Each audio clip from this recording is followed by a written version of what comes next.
राजकीय कन्या उच्च विद्यालय बड़वा के 8वीं कक्षा की छात्रा हूँ। आज मैं आपके सामने गणित से संबंधित एक प्रोजेक्ट लेकर आई हूँ जिसका थीम है स्टेम फॉर विकसित एंड आत्मनिर्भर भारत और इसका सब थीम है रिक्रिएशनल मैथमेटिकल मॉडलिंग। तो अब मैं इसके बारे में आपको बताना चाहती हूँ। सबसे पहले मैं समय के बारे में आपको बताना चाहती हूँ। समय की मुख्य 3 इकाइयाँ होती है हावर, घंटा, मिनट, सेकंड। इसके द्वारा ही हम समय को देख सकते हैं। जैसे कि जो घड़ी होती है उसमें सबसे छोटी जो सुई होती है वो घंटे की होती है, ये सबसे धीरे चलती है। उसके बाद जो सुई मध्यम आकार की होती है वो हमें मिनट प्रदर्शित करती सुई होती है वो सेकंड की सुई होती है जो सबसे तेज गति से चलती है। इसके बाद हम ठोस चीज़ों को मापने के लिए ग्राम का इस्तेमाल करते हैं, ग्राम, किलोग्राम आदि का। इसके बाद ग्रेटर और स्मॉलर, ग्रेटर यानी ज़्यादा, स्मॉलर यानी कम। इसके बाद हमने ये तो जान लिया कि हम ठोसों को मापने के लिए ग्राम, किलोग्राम का यूज़ करते हैं, लेकिन हम द्रव्य को मापने के लिए लीटर का इस्तेमाल करते हैं। इसे हम इन बीकरों के माध्यम से भी माप सकते हैं जिन पर लीटर माप लिखे होते हैं। इससे हम ठीक प्रकार से माप सकते हैं। इसके बाद फ्रैक्शन ट्री यानी भिन्न वृक्ष। इस भिन्न कई प्रकार की होती हैं, जैसे like fraction, unlike fraction. Like fraction समान भिन्न, ये वे भिन्न होते हैं जिनके अंश और हर समान होते हैं, जैसे 1/2। इसी को अगर हम देखें तो 2/4, इसको काटने से 1/2 आता है, तो ये समान है। उस प्रकार अनलाइक भिन्न जो असमान होते हैं जिनके अंश और हर अलग अलग होते हैं, जैसे 3/6, 4/5 आदि। इसके बाद proper fraction, improper fraction. Proper fraction वे होते हैं जिनके अंश छोटे तथा हर बड़ा होता है, जैसे 1/2, 2/4। और इम्प्रॉपर फ्रैक्शन वे फ्रैक्शन होते हैं जिनके अंश बड़ा और हर छोटा होता है, जैसे 8/2 आदि। इसके बाद प्रोबेबिलिटी यानी प्रायिकता।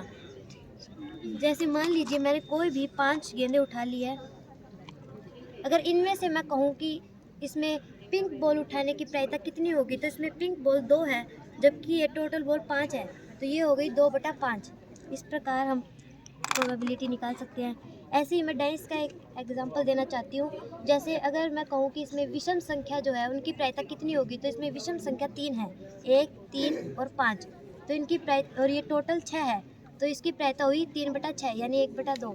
उसी प्रकार सम की भी जो प्रोबेबिलिटी हुई वो हो गई 3/6, 1/2। इसके बाद अब मैं एंगल कोण के बारे में आपको बताना चाहती हूँ। जीरो न्यून कोण एंगल वो होता है जो 0 डिग्री से अधिक लेकिन 90 डिग्री से कम होता है, उसे न्यून कोण कहते हैं। इसके बाद है राइट एंगल। वे कोण जो ठीक 90 डिग्री के होते हैं उन्हें राइट एंगल कहते हैं, समकोण कहते हैं। इसके बाद स्ट्रेट एंगल, सरल कोण। 90 डिग्री से ठीक 180 डिग्री के कोण को सरल कोण कहते हैं। इसके बाद है ऑब्ट्यूज एंगल, अधिक कोण। 90 डिग्री से अधिक लेकिन 180 डिग्री से कम के कोण को अधिक कोण कहते हैं। सबसे छोटी इकाई कौन सी होती है समय की? सेकंड। और सबसे बड़ी? आवर। और वजन, भार की? भार की मिलीग्राम। और सबसे बड़ी? किलोग्राम। तो यही जो सर ने क्वेश्चन पूछा कि एक दिन में कितने घंटे होते हैं? एक दिन में 24 घंटे होते हैं। क्यों होते हैं? सोचा ऐसे कभी क्यों होते हैं? 5 मिनट भी होते हैं। समय को पहले कैसे नापते थे? समय को पहले मैम जो सूरज के उसकी प्रकाश से मापा जाता था कि मैम वो कुछ गोल बना के उसमें खड़े होते थे, जहाँ पे छाया आती थी मैम, उस टाइप